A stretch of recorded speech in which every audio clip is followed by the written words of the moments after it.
Shana Banguram Sukha Labhabasena Sanmohanam Sri Putra Dravinālayādi Sakalam Tyaktva Hatan Nishita Krandam Krandam Ananda Kandalita Sad Bhavan Kore Sat Turam Vrindaranya Vilasani Padarajo Vindan Krita Nindato.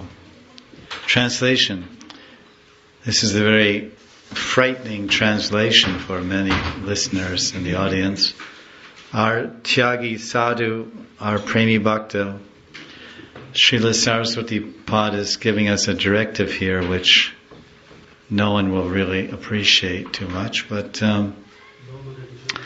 in no simple terms he's saying, give up your wife, give up your children, give up your wealth and house, which award temporary, flickering happiness, and quickly run away. Lament with tears flowing from your eyes for the day when you can properly develop transformations of ecstatic love. Then you will attain eternal bliss by becoming fortunate to receive the dust from the lotus feet of Sri Radha in Vrindavan. Nadanam najanam nasundarim kavidam vajagarisha kame mama janmani jamni shri bhavatad bhakti hoitukitvi.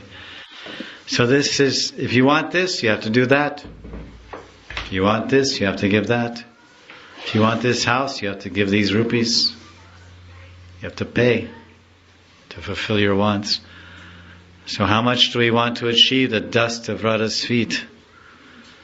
Vrindavan Vilasani, Padaraja Vindan Kriti Nandato. Vrindavan Vilasani, that personality, that lady, that beautiful divine damsel that enjoys vilas or intimate conjugal pastimes in Vrindavan. Her Padarajo Vindan, the dust, the raj of her feet. If we want to attain the dust of Radharani's feet, then there's some prerequisites. Prabhupada Saraswati is telling us that you have to have no other, let's say, business. No wife, no children, no wealth, no house. And we must be crying and lamenting, vilap. Vilap Kusumanjali, crying out in lamentation. Day after day, when will I develop the transformation of ecstatic love? Chaitanya Mahaprabhu is crying in the same way in the Gambhira, in his Gambhira Leela, in Jagannath Puri, in his pastimes there as a sannyasi. He's also crying and vilap. When will ecstatic transformations flood through my body? When will I attain that coveted elevated spiritual platform of bhava? Nayanam galadashudharya varanam gadgara vidyagira pulakar nishitam vavu kada. When? When will tears flow from my eyes? When will my hair stand on end? When will I be trembling, my voice choke up? When? When you attain bhav. In the Bhavavashta, when we enter the platform of Bhav, the realm of Bhav, then these transformations will automatically manifest as a byproduct of that loving attachment. So he's lamenting for that day. I'm crying, the Lord Chaitanya is crying. In this verse, he's crying, tears in his eyes. He's saying, pick me up from this ocean. I'm suffering in this ocean. Ayinanda tanashigan karam patidamba mishmeva mamudo kripaya tava parabhakaja stita duli. First place me as a particle of dust at your feet. I'm soaked and drenched in this ocean of samsara. Dry me out. Dry out the water of material ras. Dry it out of my heart and out of my mind so I can be a particle of dust. Because now I'm all wet, I'm full of material, jada ras, prakriti ras, kam, krodh, lobh, moha, matsarya, enjoyment, wealth, food, fashion, travel, all these things. So take me out of this ocean, dry me off, stick me on as a particle. Stita duli sadrisham vichintya. Stita duli, a particle, a raja. Stita, fix me, fasten me, glue me, attach me. to your feet. Okay, now I have some safe shelter, some safe ground. Now what? Now you have to fill me. You've dried me out, now soak me. You have a sponge, you put it in the muddy water, and it's all dirty, muddy water. Then you squeeze the sponge and get all the mud out of it. And then you put it in the pure water and let it soak out the pure water. So now you just dry it out and squeeze all the material rust out of the sponge of my heart. My sponge-like heart, which has been lapping up material rust, life after life, from this vast ocean of Jada ras, Prakriti ras, Prithvi, earthly ras. So now that I'm squeezed out and dried out, I become a Stita Duli, I become a particle and dust of your lotus feet, my dear Nandanandan. How fortunate I am, how glorious I am, but it doesn't stop there. Now I must become drenched again. I must become drenched again. And the Chid ras, the spiritual ras, the Ananda ras, of Seva ras, Prema ras, of your eternal service. So I'm crying for that, I'm lamenting for that. Kada, when? So here in this verse, he's saying that when we develop that type of lamentation, Krandan Amanda, Kandalita Sadbhavanokore, Sadtwaram. When will I have an anukur? An anukur, just a sprout or a bud of bhav, will manifest it from the ground of my heart. Tyaktva hatan nishit sakalam tyaktva Stri putra dravina alayadi sakalam tyaktva. I reject everything. And crying, I'm crying, or just some of that, just a sprout of that eternal bhavas to enter my heart. And then I will become fortunate. Then I will become qualified and eligible to get the dust. The Vrindavan Vilasini Radha. Kotai go Prema Mai Radhe Radhe. Vrindavan Vilasini Radhe Radhe. Vrindavana Vilasini Radhe Radhe. Ashtashaki Shiromani Radhe Radhe. Kotai go Prema Mai Radhe Radhe. Kotai go Prema Mai Radhe Radhe. Ek bar Radhakunde Radhe Radhe. Ek bar Radhakund dekle dake. Ek bar dake. Dake means speaking, shouting out. Ek bar dake. Radhe Radhe. Radhakund me ek bar dake. Radhe Radhe. One day I went to Radhakund and I shouted dake dake. Prema ko Chaitanya, right? We say prema dako Chaitanya tai. And in love, call out dako dako. Shalira Vejajal, you know this, right? Preme dako Chaitanya, preme dako Chaitanya Nitai, preme dako dake means call out with love. Chaitanya Nitai, Chaitanya Nitai. Preme dako Chaitanya Nitai. Hey no Nitai bine bai, Radha Krishna payate nai. Nitai parakamalam. So this is the lamentation of the devotee. He's left everything behind. He's taken shelter of Vrindavan, but still it's not enough. Now the real work begins. The Vilap.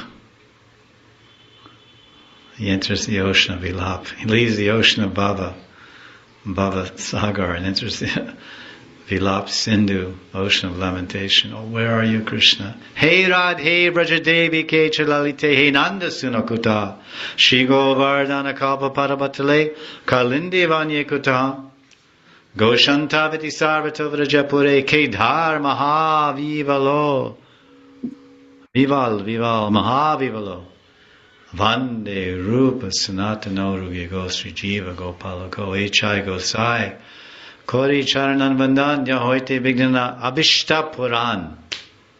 Abhishta Puran. This is my only Abhishta. Seva. Radharani's darshan, Krishna's darshan, Nitya Seva. My Abhishta. Abhishta. This is the be all and end all. The be all and end all of my Abhishta. The Puran. The complete expression and definition and extent of my desire is simply to attain the eternal service of Radharani in the groves of Vrindavan. This is my only desire.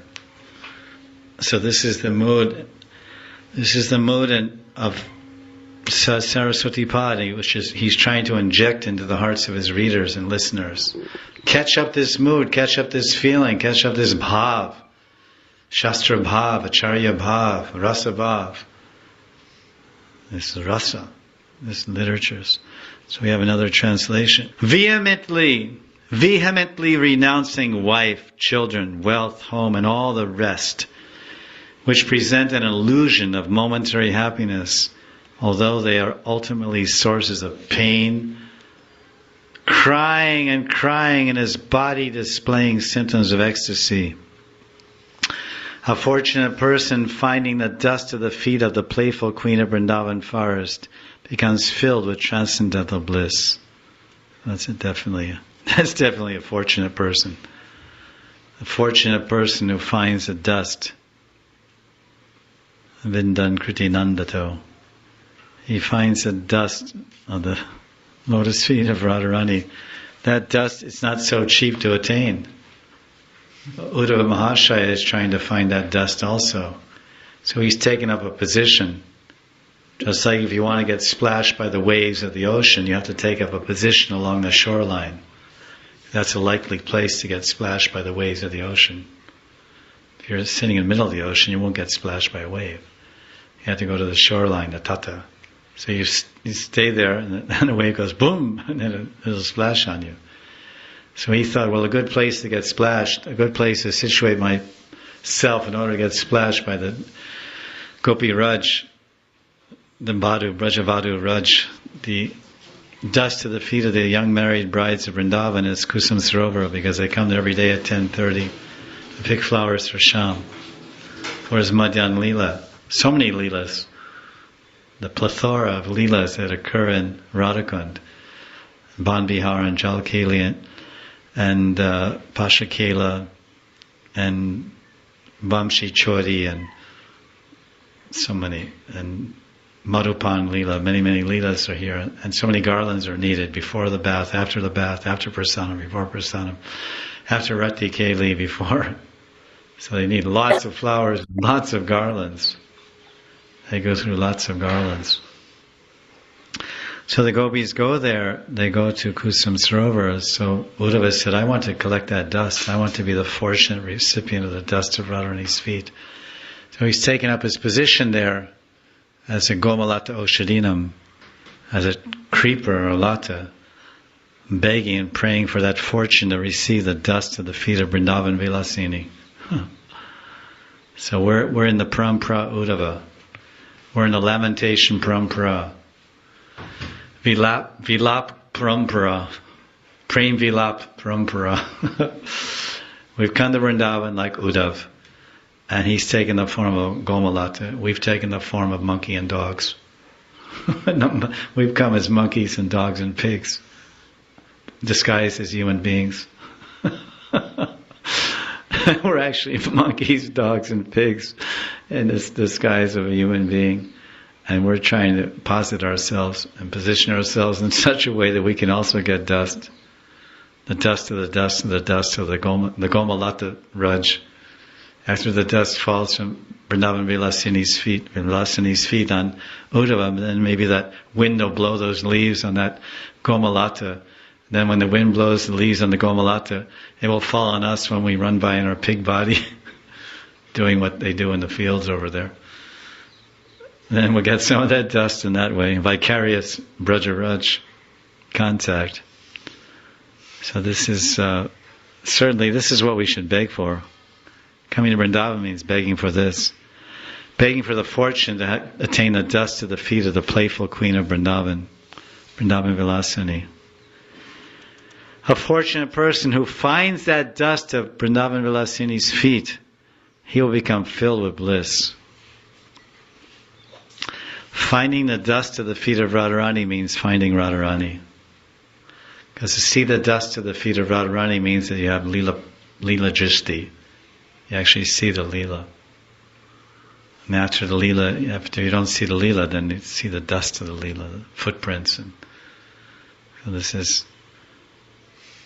is, you can understand that Prabhupada Saraswati is encouraging the reader to come and follow in my footsteps. I'm also in the Vilap Parampara. My name is Prabodhananda Saraswati. I'm also in the Vilap Parampara. I've come to Kaliyadaha to cry in lamentation. And one day while I was crying on the banks of the Yamuna, I saw Jal Keli of Radha and Shyam in the Yamuna. They were splashing and giggling. Gopis in the shore were giggling and laughing. And I saw it all. And then they heard someone said, Jatila. Jatila is coming. Here, with a stick in her hand and an angry look in her eyes. And she doesn't look too happy. So when the gopis heard this news, they immediately left the Yamuna and ran in all directions, grabbing their clothes and dressing on the run. So that's the situation. He's seeing this Leela and Spurti. And then his Spurti breaks and and he rolls on the banks of the Yamuna where he was meditating on this beautiful Leela of Jal Keli by Kaliyadaha.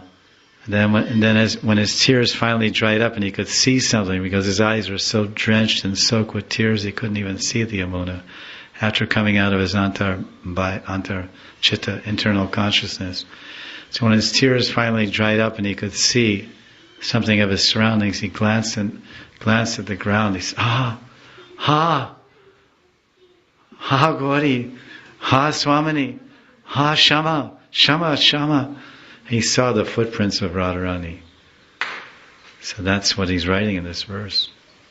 Now this is about Radhika Charana Duli, the glories of Radhika Charana Duli, which of course is Braja Raj. It's basically, the way you get this particular substance called Radhika Charana Duli, you start with your basic substance, Braja Raj, and then you mix that Braja Raj on the feet of Radharani. And then you send those feet of Radharani into the Kunja with Krishna. Then she experiences Mahabhav. Then you bring out Radharani. Now you take the dust off Radharani's feet that you put on. That Braj Raj now becomes that Mahabhav Raj. So the dust of Radharani's feet is something very special. It's not only Braj Raj, but it's Radharani's Charana Duli, which has transformed Braj Raj. It's become transformed by contact with her Mahabhav. Even a garland, anything that contacts Radharani picks up her Mahabhav. The flavor of her Mahabhav, the Prabhav, the Gandha, Rasa and Prabhav of her Radhabhav is absorbed and picked up by any contact with that object in Radharani's divine form, her Mahabhav Sarupini Radha. When she makes strings a garland for Krishna and she's holding it in her hands, and she gives it to Rupa Mandri, she says, please take this to Shyam. And Shyam takes the garland, this beautiful bakul mala, to Shyam. And when Shyam takes the mala, he immediately as soon as he touches the mala and receives the mala from the fingertips of Rupa Mandri, then Shyam starts trembling. Because as soon as he touches the garland, he gets an electric shock, a transcendental electric shock of Mahabhav, 10,000 volts. And he starts trembling. And somehow he manages to respectfully bring that garland to his forehead, because he's respecting that garland as a personification of Radharani's Mahabhav. And Bakul Mala has now become the Mahabhav Sarup Bakul Mala. So he respects it by touching his forehead, then he holds it to his nose and smells Gandharvika Radha's Mahabhav. And then more ecstatic symptoms appear. Then he places the garland ever so respectfully on his neck. So this is just the garland, or to speak of the Braja Raj. So the Radhika Charana Duli is what Tunga Vidya Sakhi is hankering for, what Prabhupada Saraswati is hankering for. And if some fortunate soul is able to attain that, then he is obviously becomes the happiest person in the world. And that's what Brajavas is all about. Brajavas. Living in Vrindavan is not about lamentation, material fear, material worry, material hankering. Living in Vrindavan is all about attaining the happiness by seeing the lotus footprints of Radharani. This is about Lutan, Brajaraj Lutan, rolling in the dust of Vrindavan, 17.7. Because when you roll, you may just so happen to be rolling in a dust that's full of Radharani's footprints. And we don't know, because there's some things you can't see, but you can feel. So one may go here and there to various Leela Stalis, Nidhiban, Sevakund, Radhakund, Shamakund, Manasapavangad, etc. Govardhan, Prikamar, Panchari, Navalkund, Napsarakund, Dangati, Varsana, Mankutir, etc. and roll in the dust to those Leela Stalis. So he can't perceive or see that Radhika's footprints are there, because they're lokic. They're chances, and it'll take two to one. Brindaranye Characharana, Dik Pashya Vrindavana Shri, Jive Vrindavana Gunaganan, Kirtiya Strotragriyan, Brindatavya Bhajaparimalam Granam, Gatra Chamasmin, Brindaranye Lukta Pula. Kirtan Krishna Keli Stali Shu. Now, this great Siddha saint and Premi Bhakta, Nitya Siddha Parishad of Gauranga and Radha, Sham, Prabhupada Saraswati, Tunga Vidyasaki, is preaching to his bodily parts. It's a good idea. Bhaktisiddhanta hit the nail on the head by preaching to the captain of the body, the captain of the team. He said, in the morning, take a shoe and beat the captain 100 times. The captain of the team is the mind, the sixth sense. All the other ones are working for him. Then in the evening, you should beat the mind 100 times with a stick. So he didn't bother individually speaking or addressing the indriyas. He hit the captain right on the head with a stick or a shoe. But Prabhupada Saraswati is saying this verse. He's talking to his body parts and telling them to get out of Maya. Oh legs, always wander throughout the land of Vrindavan, not the market of Loy Bazaar. He's saying he said Brindaranya Characharana. Brindaranya, Aranya, heard of Aranya? Dandakaranya? The sages of a Dandakaranya? Aranya means forest. Aranya.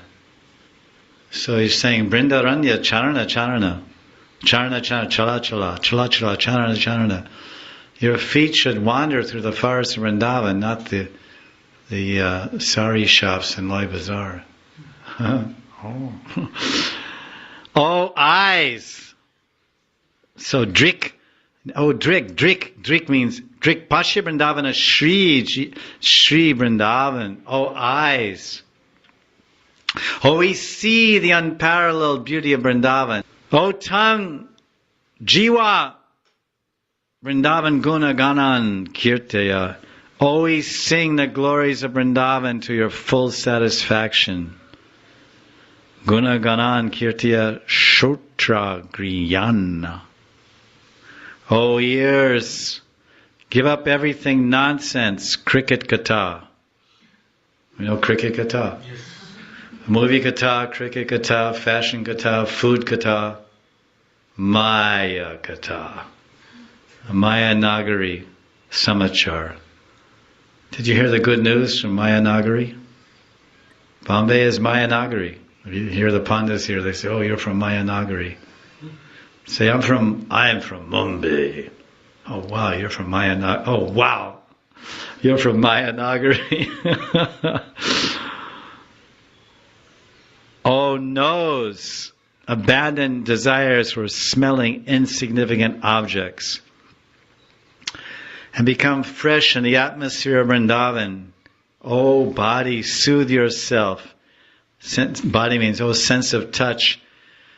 Soothe yourself and satisfy your sense of touch by the cooling land of Vrindavan, and always steal the great wealth of love that is easily available in this land of Krishna's pastimes. So that's nice. Krishna was a thief. This is the land of thieves. Vrindavan is the abode of thieves. Krishna stole the gopis' clothes, and the gopis stole Krishna's heart.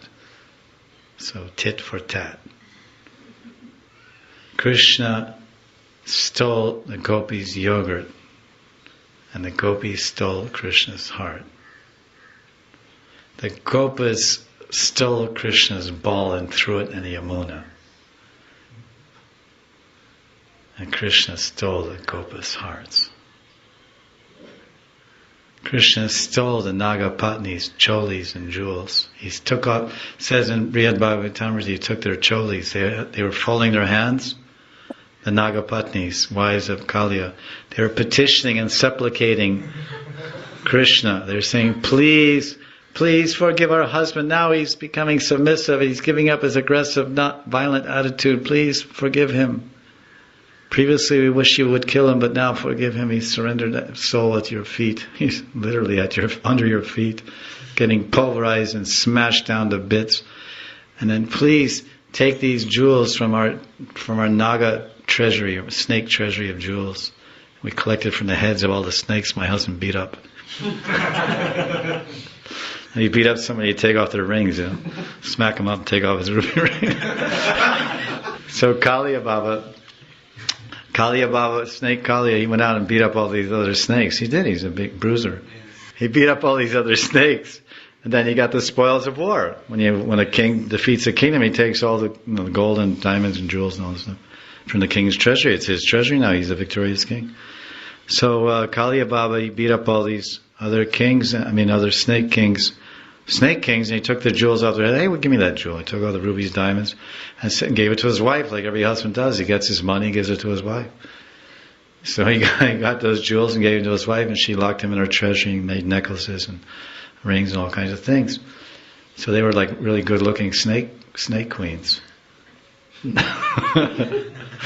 Nagapatnis had the finest in jewelry. So they thought, well, let us offer. So they took out between their fingers, between their snake fingers or whatever fingers they have, because like half snake, half human, like mermaid type. So they had the jewels hanging like this, and they put their hands up like this. Here, please take these jewels as pranami, these mala necklaces. So then Krishna reached down, he took off their cholis instead. He took all their cholis and tied them tied them together and made a rope out of them. You can tie anything together and make a rope. So he tied them all together, because maybe they were silk, because silk is pretty strong, whatever, silk rope, like Jagannath, silk rope. So then with those, then he put them through Kali, tied them around Kaliya's hood. And then Kali was like this, so Krishna sat on Kaliya's hood like a jockey and started riding him up from Vrindavan to the border, Akrura Ghat, back and forth between Kali Ghat and Akrura Ghat. He was riding like a horse, and then he called the gopis out for a horse ride, and Nanda Baba. And then he kept Kali. Kali is in the spiritual world as Krishna's snake horse. I don't know, whatever you call it, snake water horse or something like that. Water surfing like that, but so this is a little twist on the pastime. So this is this great wealth. If all of our senses, Ambarish Maharaj engaged all his senses in Krishna's service. His hands in cleaning the temple of the Lord, his head in bowing down to offer respects to the devotees and offering respect to the Lord, and his ears in hearing Harikatha. Savayamana Krishna Padara Vindya Vacham Shiva Kuntu Ganarna Varnane. He engaged his mind, and he started meditating on Vaikuntanath and the glories of Vaikuntanath, the guna, the characteristics and qualities of the Lord of Vaikuntha. And then he engaged his speech in glorifying Vishnu, Narayan, and all of his senses. In a similar way, that's of course in Vaidhi Marg and Vaidhi Sadhana, for any Vaidhi sadhaka worshipper of Vishnu who's performing Navavida Bhakti with the limbs of his body. But here, the Raganuga sadhaka, the Raganuga sadhaka can't but take shelter in Vrindavan, mentally, physically, or both. Because when an actual Rag awakens for Radha and Krishna, it's impossible and unbearable to live anywhere but Vrindavan. He cannot. The symptom of Rag or Bas, you could say, is that one has to live in Vrindavan. He'd rather live as a pauper or a beggar in Vrindavan than live as a king in Bombay. He'd rather live in rags and go on welfare. Of course, they don't have any, but live in live in rags and go on welfare in Vrindavan than live in Bombay. Because his rag. If you're attached to Krishna, you're attached to his everything about him, his name, form, qualities, dham, parishishta, parishads. And that attachment is greater. That's a proof. Proof positive.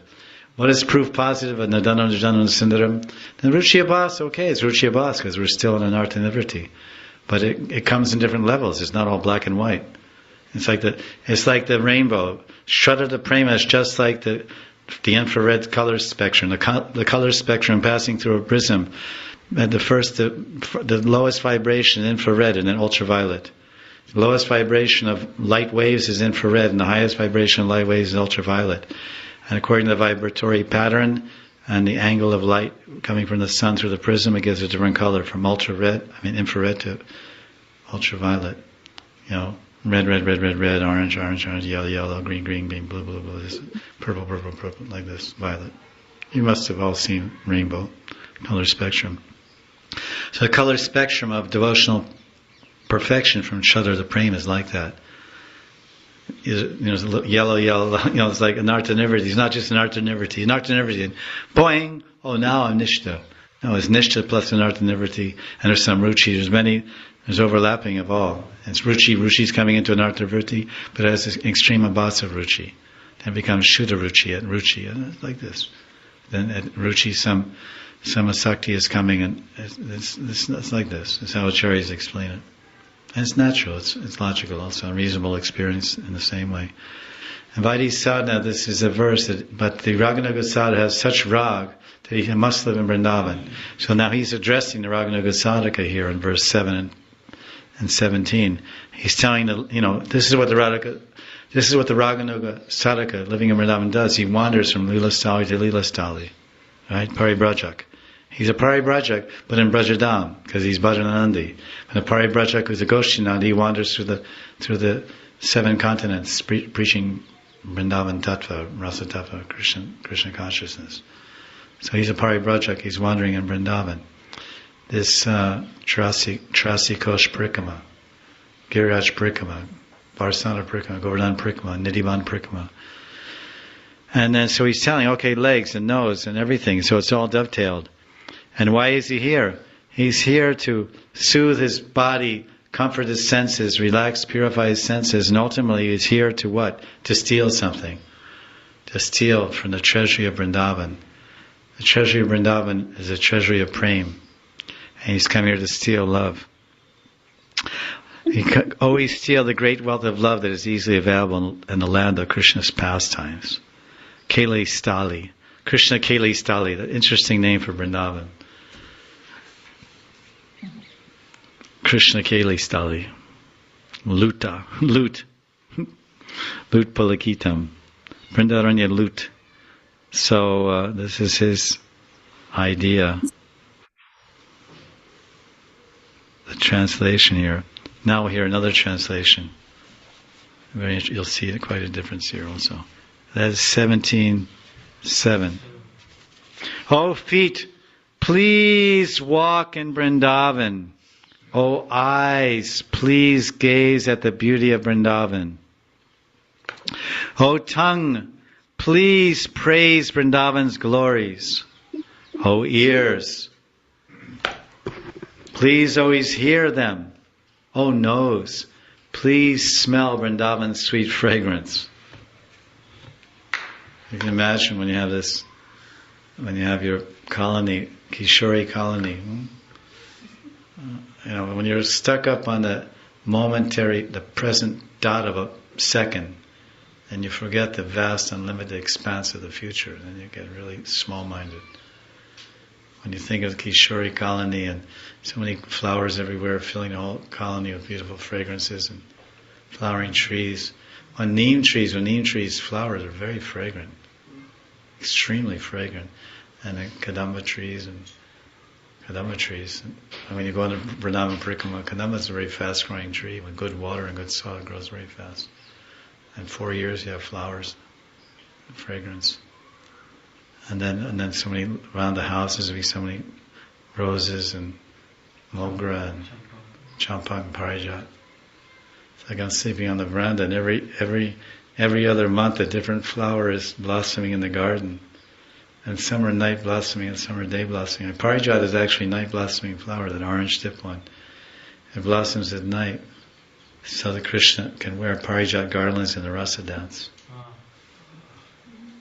And Ratki Rani also blossoms at night.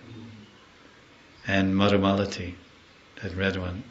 We stand by my gate at night, 8 o'clock, and it's just starting to come over the gate. We made some jali like this across the gate. There's two walls like this. And before it was like that, but we put up new fencing, so we took it all down. So now it's just hanging there. You come at 8 o'clock at night, it's like, I go on prick when I come back, I don't want to go in. Madhumalati, that's sweet, so sweet evening. So that when Radha and Krishna are in the kunja, the trees are surrounded, all the kunja and the Keli kunja, 4 borders are 4 kadamba trees. And there's some different hedges, flowering hedges, and 6-8 foot high hedges all around the side. Then there's one door made of bamboo, small bamboo pieces, very small, thin bamboo trees make the door, and it's all interlaced with flowers and arch and whatnot. And then between the trees are these shrubs and bushes to make it very tight. You can't see through, hardly you can see. Then going around each tree, there's huge, thick creepers going all the way up, and they're going up like that. Then because these creepers, nature creepers, they grow and then they go out like this. They go like that, and they go down like that unless you tie them up, and they go. So they're going up the tree, around the tree, and then they're starting to hang out, and then they start to join hands. So at the higher level, there's all Madhavilata at the higher level of the kunja. Above that, there's all airspace, and the moon comes filtering through. There's like shrubs and brushes and rose bushes and all kinds of things about 6 feet high. And then there's Madhavilata from the 4 trees are hanging like this. And that goes about 10 feet. And there's, the trees are big, and other trees are 60 feet high. And there's open air there, so the moon comes through and shines right in their faces when it's going overhead. And they see each other in the moonlight. And all this beautiful fragrance of Madhumalati. You can imagine how divine and wonderful it is, and you're there serving in different capacities. So now here's the point, because as I mentioned in my notes, because that's what I saw, maybe I was looking at this translation, I didn't have the book, but the point on my notes is that we're talking about Braja Raja Mahima, the glories of the dust of Vrindavan. So this point number 9 was Lutan. The glories of rolling in the dust, or one should roll in the dust, and the word is there, Lutan. What's interesting, because Sanskrit's a funny thing, funny language. I mean, it's an intricate and highly developed language. So one translator, this is actually I don't know who did this, but this translation says, "O nose, please smell Vrindavan's sweet fragrance. O body, with your hairs erect in ecstasy, roll about on the ground in the places where Krishna enjoyed transcendental pastimes in Vrindavan." So the verse says that. It says Lutan. You see in verse 7, you have your books. Do you have your book? Yes. Last line, Vrindaranya, that's the forest in Vrindavan. Luta. Luta means Pulakitam. Pulakita means Romancha, means your hair is standing in end. Pulakita. Luta means rolling. Krishna Keli Stali means the pastime places of Krishna's, pastime places.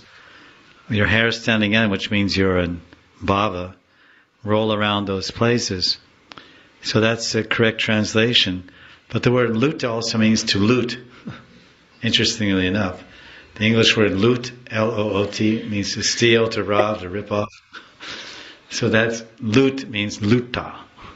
So one translator said, steal the great wealth of love that's easily available.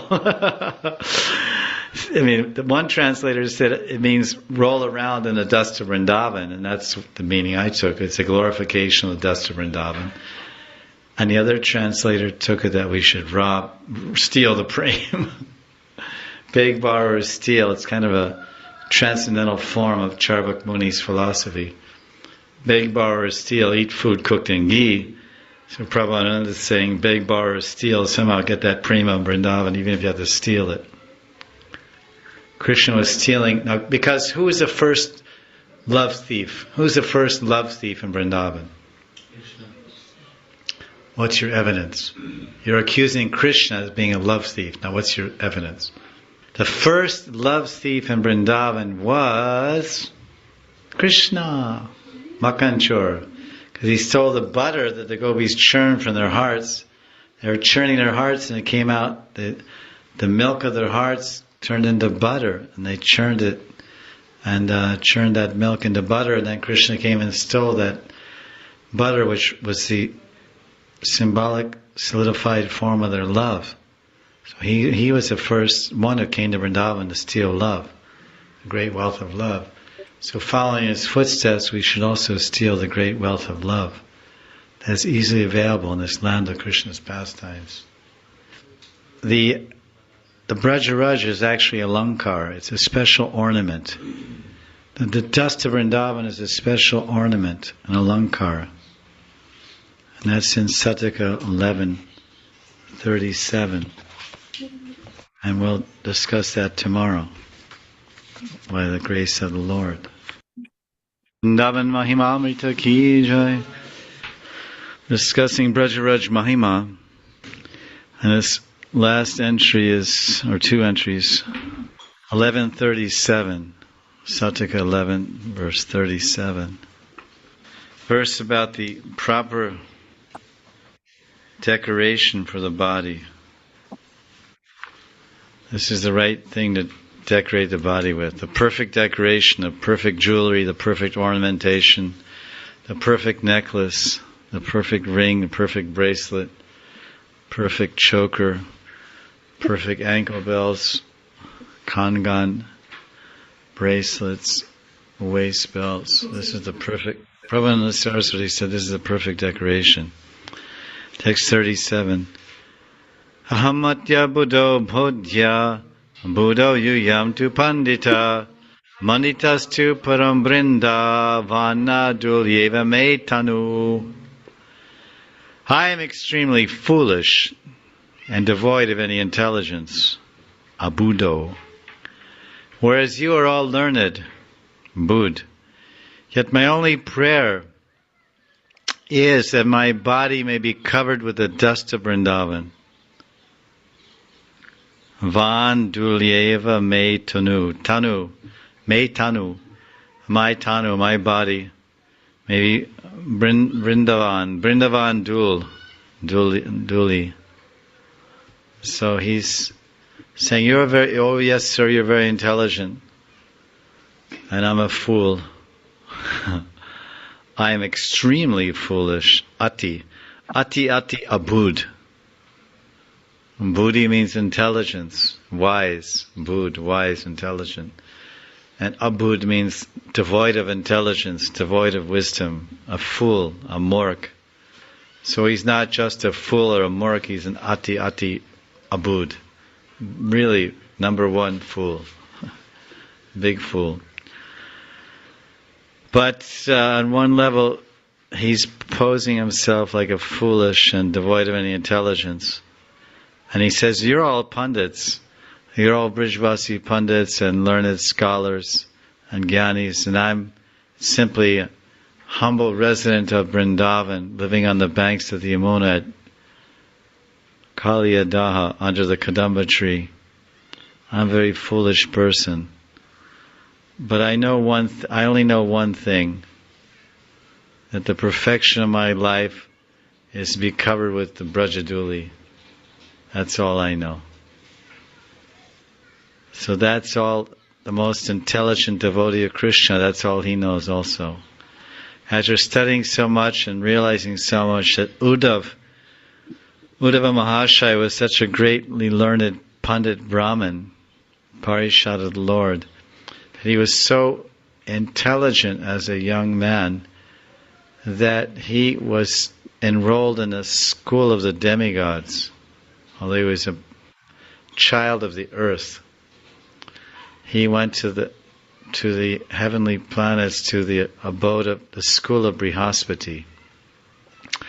And Brihaspati has a very large university there, where he's training people in Vedic knowledge. the Devas and sons of the Devas and Rishis, Brihaspati, the guru of the Devas. And he has many teachers in his university. But when he heard about the qualification and the extreme genius and wisdom of Uddhav, that he actually personally came and taught him, he said he doesn't have to go through the regular course of studies with my professors. Although I'm the dean of the school, I will teach him personally. He's so qualified and so learned. So Brihaspati taught Uddhava directly. This is one of the specialities of Uddhav. He became so wise that he was chosen as God's minister, the advisor of God on various matters. But he himself is saying, I came to Braj, I thought I was so wise and so learned and so well trained and so privileged to be the chosen friend come secretary, not secretary, but let's say minister of Dwarkadish, of Mathuradish, of Krishna.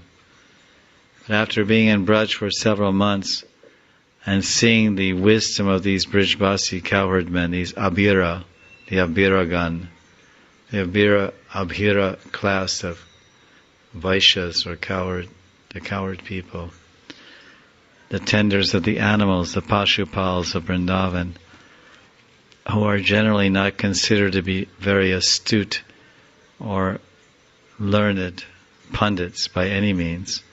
They're not called pundits or pandita. They are simply gwals, gopas and gopis. They have enough intelligence to milk the cows and to make cow dung patties and to move the cows from one field to another and to sing some songs and compose some simple Brajabas songs about Lala and Dao and Lala and Lali. Dao, Lala and Lali. So they have songs about Dao, Krishna's older brother, and Lala and Lali, Shama and Sham. And that's the extent. And then whatever they pick up from hearing from Garga Rishi and Bhagwari Rishi and Durvasa Rishi when they frequent the palace, and different Brahmins come and recite the ancient histories and of the avatars of Nrsimha and Ram. And this way they learn about the Ramayana and other features of the Vedic paradigm. But they're Abhiras, and Abhiras are considered to be somewhat of an inferior class of Vaishyas. Vaishyas are generally considered to be clever money people. Baniyas, they have very good intelligence for cheating and making big profits from taking nothing and making a profit. But the cowherd men don't have that kind of clever cheating intelligence. They're very straightforward and very saral, very simple, pure-hearted village people. But Uddhava, after being with them and associating with Nanda Baba and Yashoda and Krishna and the cowherd boys and all the gopis, the simple cowherd girls of Braj, then he realized that all my learning is useless. All my wisdom and knowledge is useless. I don't have a sesame seed's worth of love that these Brijvasis have for Krishna. The intensity of their attachment and the depth of their dedication to my Master, my Lord, is massive. It's as big as Mount Meru. My dedication, my love for Krishna is like a mustard seed. And Krishna and the Brijvasi's dedication and love for my Krishna is like Mount Meru. A mustard seed is not only diminutive in size, very small, but it's also very soft. A mustard seed you can break in half. Mount Meru is made of solid gold. It's very, very high, yojans and yojans high, and gold you can't break in half with your fingertips. You can take a sesame seed with your fingernails and break it in half. So Uddhava is comparing his bhakti, his drida bhakti, his Durga bhakti, this concentration and the depth and the size and magnitude of his bhakti is like as big as a sesame seed, soft and pliable. And the Brajavasis, the gopis, is mountainous, Himalayan in proportion, and hard as thunderbolts, unbreakable. No one can break the prema of the gopis or the Brajavasis. And that same Uddhava, he's saying, I'm abud. Standing before the Brajagopis and the Brajavasis, I am fool. But I know this much, I want to be covered with the dust of Vrindavan. So here Prabhupada Saraswati is saying the same thing for a different angle. So many times he says the same thing for a different angle. He never gets tired of saying it, so we should never get tired of hearing about it. We never get tired of chanting Hare Krishna mantra. Why is that? Why is it we don't get tired? We don't get tired of chanting Krishna's name because Krishna doesn't get tired of listening to our chanting of his name. And similarly, Prabhupada Saraswati never gets tired of chanting the glories of Vrindavan. So many verses, 1,500 verses in this book, something like that. 60 times 17. Whatever that is, 1,200, 1,400 verses or more.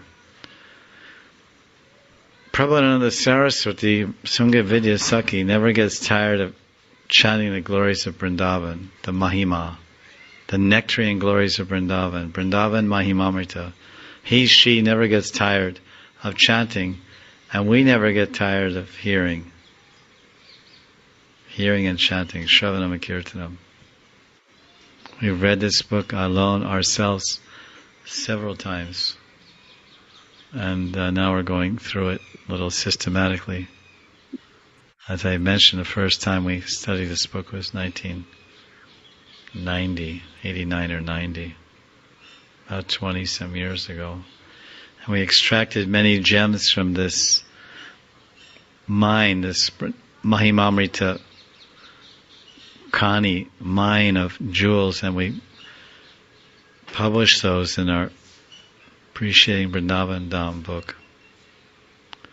Appreciation. This is a theme of a devotee's life. Gratitude, appreciation. So this is his decoration. As I introduced this verse, the title I gave this verse is that Brajaraj is the decoration for the body. Prabhupada would often remark that people are so fond of ornamenting and decorating their bodies. But he said this body is like decorations of a dead body. Sometimes you see, especially in the West and also in India, after someone dies, they bathe the body, and oftentimes if it's a woman, a married woman, they dress her up in a brand new sari. Maybe this is part of the ritual, I don't know. And she has kunkum, fresh kunkum and tilak and kajal and everything put on, bangles and everything put on her body. She's fully decorated. And then she's burned up. And those beautiful decorations become ashes. All that kajal, all that lipstick, all that eyeshadow becomes a pile of ashes.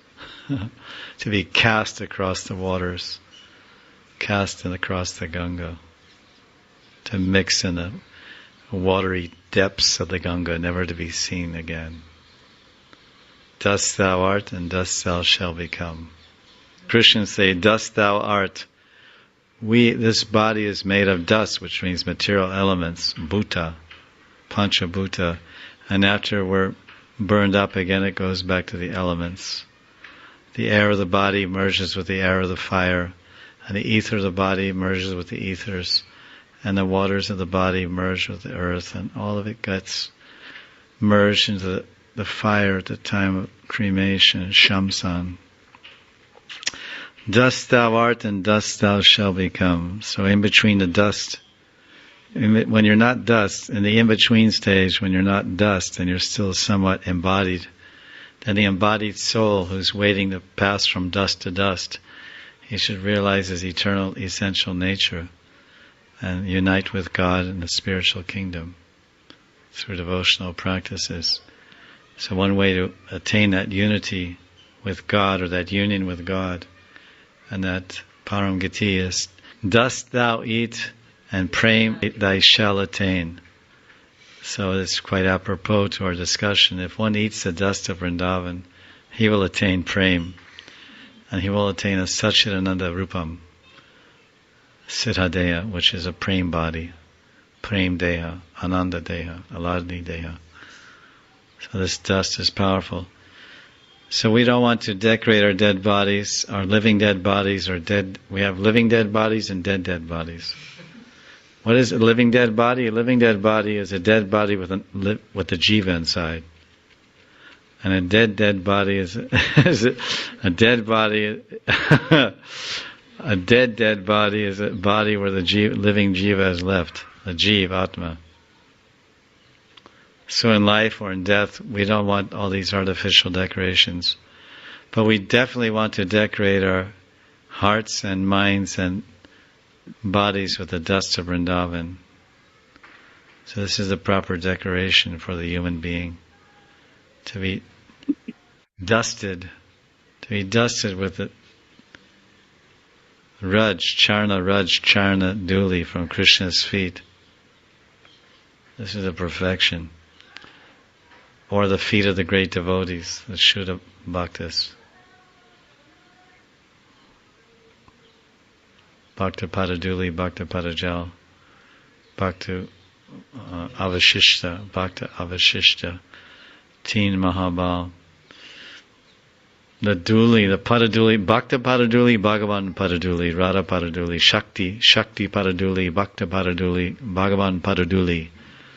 The dust from the feet of the Shakti, Radha, or the devotee, Bhakta, or Bhagavan Sri Krishna. They all give prema. I often told the story of walking on the Venice beach or Los Angeles beach in 1976 with Srila Prabhupada. We had the opportunity 2 times to go on a morning walk with about 25 devotees. The Dandawalas and the Dandiwalas, and then Grihastas and like this. And Prabhupada was walking on with his Swami shoes, slip-on shoes, orange, no doubt, orange in color, saffron shoes, dyed canvas shoes. Were dyed, and then he felt like going with his bare feet and blessing the sand with a touch of his feet. So then he was walking in the sand, and when he took his shoes off, then there was so much sand that had fallen into his shoes while he was walking previously with them on. And Guru Kripa Swami, our godbrother, he lagged behind Prabhupada. We were behind Prabhupada. Also some Sankirtan devotees and temple presidents. And he said, hey, and he got really excited. He had the 2 shoes. He was holding them. He said, hey boys, come and get the mercy. He said, hey boys, come and get the mercy. And he's putting his hand in Prabhupada's shoes and taking out some dust and putting on her head. And we were all laughing because there were only 2 shoes, and there were a bunch, 20 devotees or so. And we all became like little children, like frolicking, baby elephants in the Ganga or something. And we're just saying, oh, give me some, Guru Kripa, and everyone's jostling and fighting and elbowing this, that. No, he was like, put him above and said, no, you don't get any, give me some. It was like kind of a little game going on, and we were making some noise. And Prabhupada said, what is that? What is that? What's going on? What's going on? And he turned around and he saw we were all going mad. And Guru Kripa said, we're distributing the mercy, Prabhupada, giving the dust of your feet.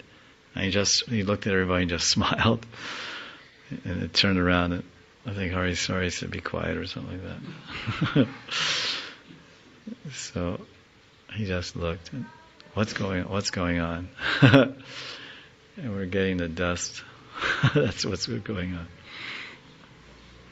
So his last verse about the glories of the dust, the great kings come here and take shelter like King Mandata. Even the Swarga Devis can't even compare it. We'd rather touch the dust of Vrindavan than touch a Swarga Devi. It's much more happiness. And the glories of one grain of Braj, and there's millions of Vaikunthas in one speck, and the glories of every pebble. So now the conclusion of all that is chapter 4, verse 64. And that the conclusion is become a speck. The goal is to become a speck of dust in Vrindavan. Ainanda Tanujakin Karam Patitam Bam Vishmeva Vambado Kripiya Tava Parabankaja Stita Duli Sadrisham Vajintaya. 464, page 136, 7. Pashurika kagaeka strina mekam renorekova shamara sadbhuta vanye brindaranye bhavam yaham danya. I will be most fortunate if I can become an animal. What if you already are? What if you already are an animal? That's a bird, a blade of grass, or a particle of dust in the forest of Vrindavan. Trinam ekam renor eko va, which is filled with the transcendental mellows of Sri Krishna's love. So this is the goal, to become a piece of dust. He's saying this will be my fortune, my greatest fortune. Aham danya. I am fortunate. Bhavatu. If this happens to me, I will consider myself very fortunate if I become a particle of dust. Okay, maybe an animal or a bird or grass, or let me go even down to the lowest particle of Vrindavan. The smallest reducible part of Vrindavan is a particle of dust. Eka Renu, Eka Trinam. So the dust is the lowest position in Braj. And that's what Radharani is praying for. Radharani is praying to become a speck of dust on the feet of Shyam. Stita Duli Sadrisham Vichintya. Hey Nandanandan, I'm your devotee. I'm burning in this ocean. I'm drowning in this ocean of separation from you. Please pick me up from this Viraha Sagar, this ocean of separation, and fix me and keep me just keep me at your feet. I'm not asking for a place on your chest like Lakshmi. I'm not asking for any special recognition. Just keep me somewhere connected to you and I'll feel I'm successful. So this is a prayer of Radharani in the Mahabhav. So here Prabhupada Saraswati is having the same humble appeal that this will be my greatest wealth. I'll be most fortunate. I'll be a great dhani. I'll be so wealthy if I can become Eka Pashu, Eka Kaga. A kaga is a bird, an animal. Let me become an animal or a bird. Okay, and Krishna says, forget it. You're not qualified to become an animal. Okay, can I become a bird? You're not qualified to become a bird. Oh, how about a blade of grass? You're not qualified to be a blade of grass. Who do you think you are? You have such high qualifications, such high education to become accepted as a blade of grass in Vrindavan, to feed my transcendental cows? Ha! What do you think you are? Well, well, can I just be a piece of pebble, a little particle of dust and your cows can step on me? Am I that qualified? I'll think about it. Mostly all those positions are filled. We have so many applicants for particles of dust, and this year we've already filled all the vacancies for dust particles. We don't have any vacancies for dust particles, but when one comes up, we'll give you a call. Remember, don't call us. We won't call you. That's our motto. Don't call us, and we won't call you. So this is nice. This is the goal of the whole thing. This is the goal of our bhajan, our smaran, our bhajan, everything. Our highest aspiration. The highest aspiration of a Gaudiya Vaishnava is to become a particle of dust in Vrindavan. That's he's considered, that's the greatest achievement, the greatest wealth. Just to be a particle of dust. That's certainly a admirable position. We can consult another translation here. I pray that I may be fortunate to become an animal, bird, blade of grass, or speck of dust in the Vrindavan forest, which is flooded with the wonderful nectar of dark complexion Krishna. So any kind of residence, any form or any position of residence in the locale of Vrindavan forest, that'll be my greatest perfection, my greatest fortune and attainment. So this is the conclusion of the glories of the dust of Vrindavan. I think our godbrother, the late Aindradas Prabhu, he had one CD, a music CD, kirtan CD, called The Dust of Vrindavan, which I think is very popular and another wonderful offering to Prabhupada and to Radha Shyam and all the devotees. It's called The Dust of Vrindavan, is that right? So these series of classes we had were all about the Braja Raja Mahima. So as Prabhupada Saraswati is showing us a progression from up to down, and the lowest point, well, let's say the baseline starting position in Vrindavan is a particle of dust. And then if you're really a good particle of dust, they get promoted to a blade of grass. If you're a good blade of grass, you get promoted to a worm. If you're a good worm, then you get promoted to a bird that eats the worm. If you're a good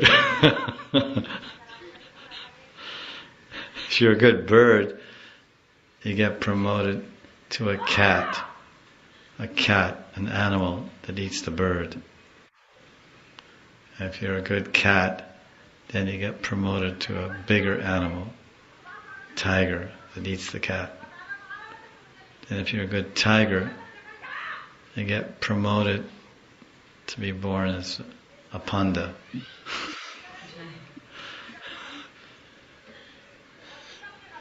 Because the pandas are like tigers. Whenever any yatri comes, they pounce on him and make sure he gives as much money as possible. So now the next discussion we'll have, which would be an obvious conclusion, is the obeisances to the grass of Vrindavan, the Brajatrina Mahima. One blade of grass in Vrindavan surpasses all the opulences in the universe. Chapter 3, verse 46. One blade of grass in Vrindavan surpasses all the opulences in the entire universe. So why is everyone working so hard? Come here and become a blade of grass. And you can be so wealthy, the whole universe will worship you. The entire universe will worship you if you become a blade of grass. Toya kantam pitam yadi paramapiyusham apikim tato yad yurvaisho stana yugalam ashleshi kimata yadi brahman damritam api samaswadi kimato itas tut krityeram vasrijad api vrindavanam trinam, something like this. What is the use of drinking nectar to your full satisfaction? What is the benefit in embracing the breasts of the heavenly damsel Urvasi? What is the gain in relishing the nectar derived from the happiness of impersonal Brahman? Brahmanandamritam. Brahmanandamritam, that bliss of Brahman. What is the happiness of impersonal Brahman? Even the grass of Vrindavan has rejected such things as insignificant. Even a blade of grass, grass has no interest in drinking nectar. Kantam pitam yadi paramapiyusham. Kantam pitam yadi paramapiyusham. Tato yad Uravashya stana yugalam ashleshi kimata. Stana yugalam, the pair of stana, the big bulbous full breasts of Urvasi, ashlesha. Even a blade of grass has no interest in such things. So how intelligent is a blade of grass in Vrindavan? Brahmanandamritam, the nectar of Brahman, no interest. Tut kritedam. Tut, it's like tuchavat. Yatas tut krityedam vyastrijad.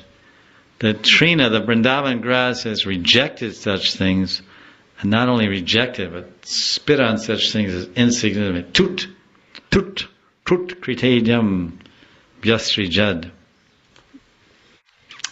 So this means that one blade of grass surpasses all the opulences. These are the highest possible opulences. Swarga sukh. Drinking nectar. Even sometimes kings on this planet, they can get a hold of some somaras. And they even drinking nectar or going to Swarga and drinking the nectar lips of Urvasi, embracing her stanabara. Or forget about all these material offerings of Swarga Sukh and Indriya Sukh, Gandharva Sukh, but leaving this whole material universe and all of its paltry happiness behind, and penetrating the coverings of the universe and merging in the Jyoti of the Lord. And that blissful experience of Brahmanand, that is a type of Amritam also. Even that is nothing. Even a blade of grass laughs at such things, insignificant. Tut. So these are the greatest possible attainments, the greatest wealth. The highest happinesses and pleasure are considered insignificant to a blade of grass. Even a blade of grass has no interest in these things. Therefore, we should have enough we should learn from the blade of grass not to be interested in such puny, insignificant opulences. So that's 346. These are a series of verses about the glories of the grass, blades of grass.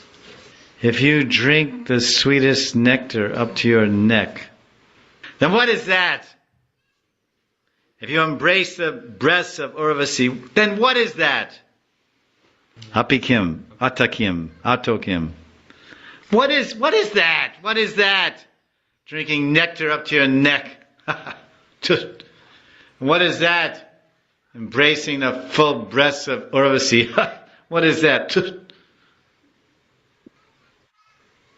If you taste the nectar bliss of Brahman, What is that? The blades of grass of Vrindavan, they reject all these things. They spit on them, which is what I said. They spit on them. Toot! Insignificant. So on that particular spitting note, we will close the class for today. The nectar, how much nectar is in one blade of grass in Vrindavan? That blade of grass gets to touch the feet of Radharani. And we don't. Blade of grass, so fortunate. We have classes about the Nam, Rup, Gun and Leela of Vrindavan. We had classes about the name Vrindavan. What is the value and power of just saying Vrindavan, Vrindavan, Vrindavan, Vrindavan. And we had classes about the great glories of Vrindavan, how it's so wonderful and demigods worship the place and so many things. And we heard about the Brijvasis, how they have no faults and the value of their contact, and that they're like Chintamani, they steal away the glories of even Chintamani and the foot dust of the Brijvasis. Then we heard the kaleidoscope of Vrindavan Mahima Sangraha, lots of glories of Vrindavan. And then we heard about the glories of the dust of Vrindavan, Brajaraj, the glories of the sand and dust particles of Vrindavan. And then we heard about the grass of Vrindavan, how we should offer obeisances to the grass of Vrindavan, Brajatrina Pranam. And then we heard about Brajatrina Janam Bhavatu, taking birth as a blade of grass in Vrindavan. We heard about this. And that's so glorious, and we hear that Uddhava Mahashaya and other great devotees are praying that they can become born as a blade of grass or a Gomalata Oshadinam, so the gopis will trample them, or the deer or the cows or somebody will trample them and bless them. So now we went from the dust to the grass. So if you really have a lot of ego and you don't want to be a particle of dust, you don't want to be a blade of grass, then you can be a Gomalata Oshadinam. Gomalata Oshadinam. Asamahocharana Renu Jasam Aham Sham. Vrindavanakim Gomalata Oshadinam. That verse is there by Uddhava Mahashaya. So this is the Braj Lata Mahima, the glories of the creepers of Brajadam. And the first part is chapter 4, verse 56. Vrindarak, let's say it together. 56, chapter 4. You have that? Vrindaraka Nuta Vrinda, Vipina Lata Saki Gulamanam, Vrindaraka Iha Nandata, Manda Mandara Kotivi Kemwa. O evil-minded people, what will you gain by having millions of heavenly trees? Just take pleasure in the charming beauty of the Vrindavan trees, creepers, and bushes, which are glorified even by the demigods. So some people, demigods or even rich, wealthy, influential people of this world, they want to collect all kinds of special trees and glorious trees. But they don't mean anything compared to a tree in Vrindavan. That's what this translation says. It's always interesting. Surprise when we read this other one.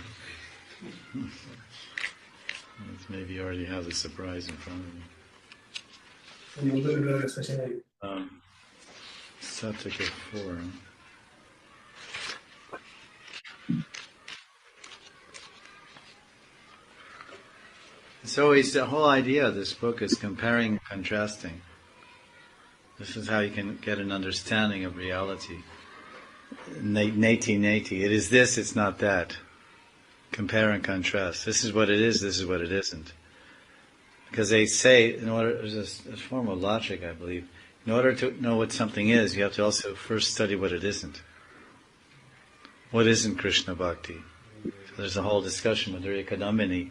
What isn't Krishna Bhakti? Laya and Vikshepa and Anartha Nivriti and all these things. This is Anishtita Bhakti. So Bhakti means Nishta. Nishta means faith. Faith means Nishta. So Nishta means actually pure faith is Nishta. So pure faith is when it when the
Krishna Krishna Hare Hare Rama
Rama Rama Rama Hare Hare Krishna Krishna Krishna Hare Hare Rama Krishna Krishna Hare Hare Hare Rama Hare Rama Rama Hare Krishna Krishna Krishna Hare Hare Hare Rama Hare Rama Hare Krishna Krishna Krishna Hare Hare Hare Ram Ram Ram Hare Hare Hare Krishna Krishna Krishna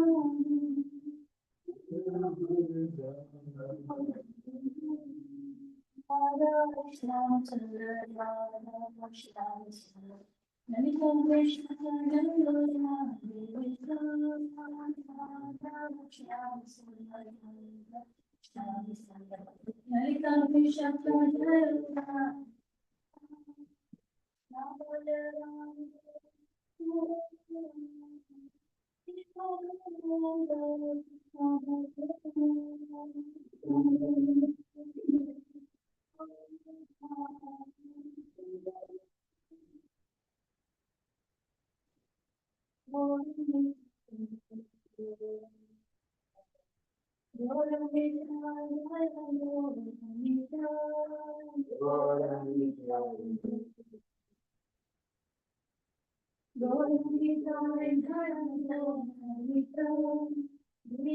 Ram Hare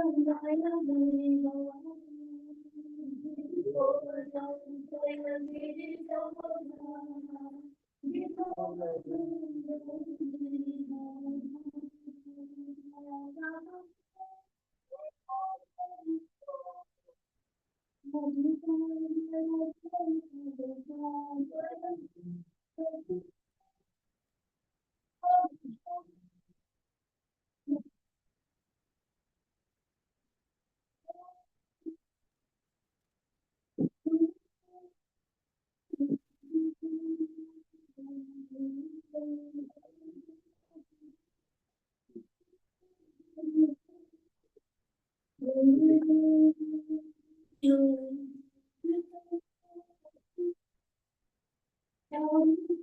Krishna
Vatsala Sri Gaura Hari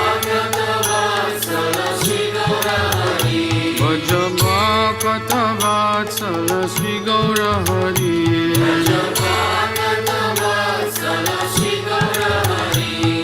Sri Gaura Hari Sahi Goshta Bihari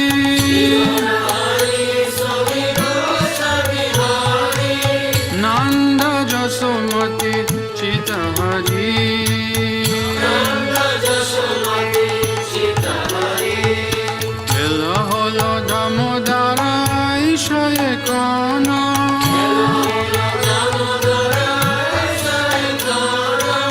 Bhova Mandire Basi Kara Bojana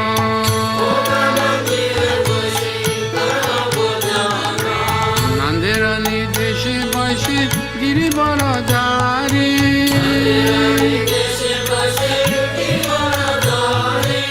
Baladeva Saha Soka Vaise Sari Sari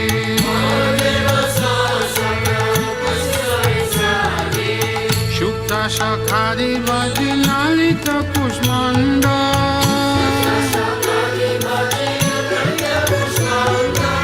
Dalidana Dugda Tumi Dadi Mocha Kanda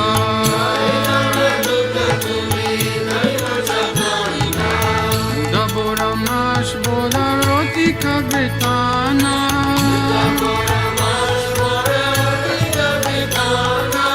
Chaskuli Pista Kakir Puli Payasana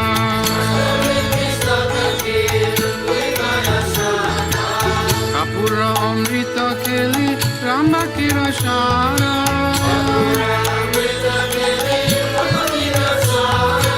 Amrita Rasa Ramba Dvadasha Pakora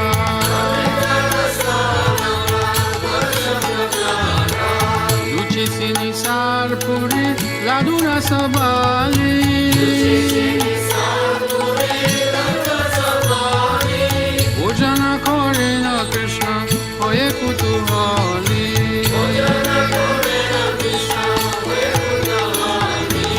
Radhikara Pakayana Bibida Bhanjana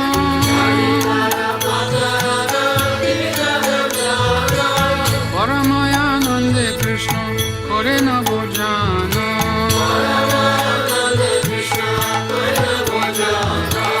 Chale Bale Ladu Khai Sri Madhu Mangala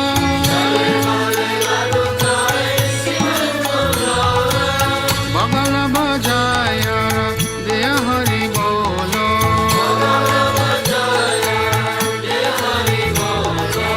Radhikari Gani Hari Nayane Rakone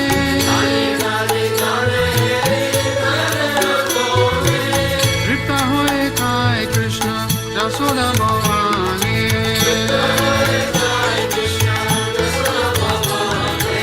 Bhojanande Priya Krishna Subhasita Bari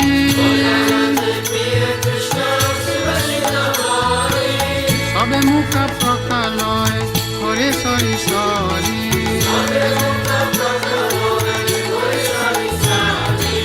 Asta Mukha Prakaliya Jata Sakagane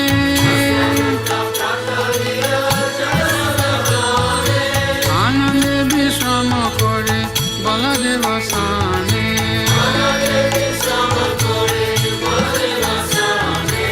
Jambula Rasalane Tambula Masala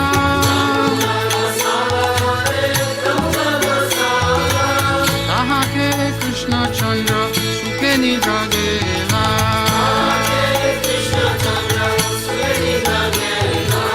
Vishalaka Shiki Pucha Chamara Dulaya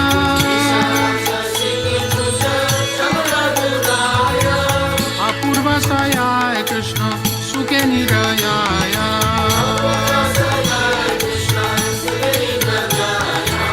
Yasomati Anga Priye Danishtaya Nito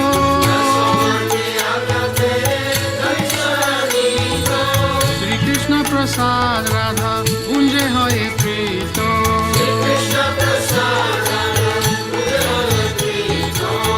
खाली खाली साकी गाना अवशेष पाया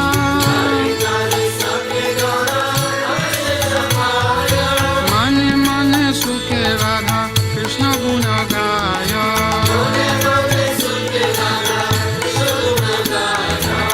हरि लीला एकमात्र जहाँ प्रमोदा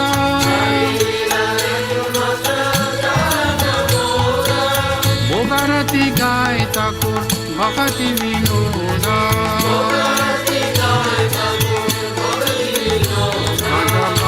कथा वत्सल श्री गौर हरि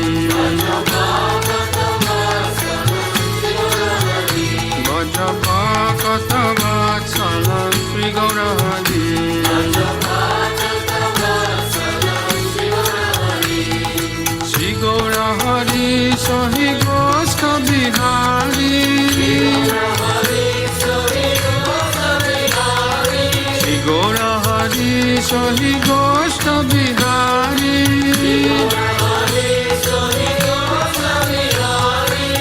नंद जसोमती चित हरि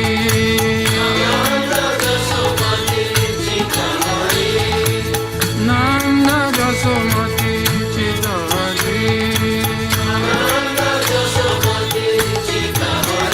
भज गोविंद गोविंद गोपाला भज गोविंद गोविंद गोपाला भज गोविंद गोविंद गोपाला भज गोविंद गोविंद गोपाला भज गोविंद गोविंद गोपाला भज गोविंद गोविंद गोपाला भज गोविंद गोविंद गोपाला भज गोविंद गोविंद गोपाला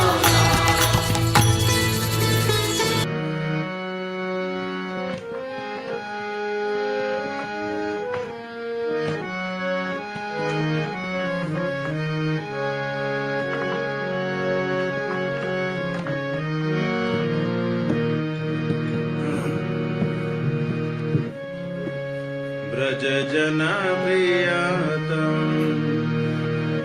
बाल मुकुंदम राधा रमण हरे हरे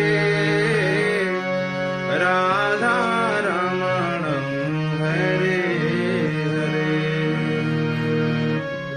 ब्रज जन प्रियतम बाल Mukundan Radha Raman Hare Hare Radha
Hare Krishna, Shri Gurudev.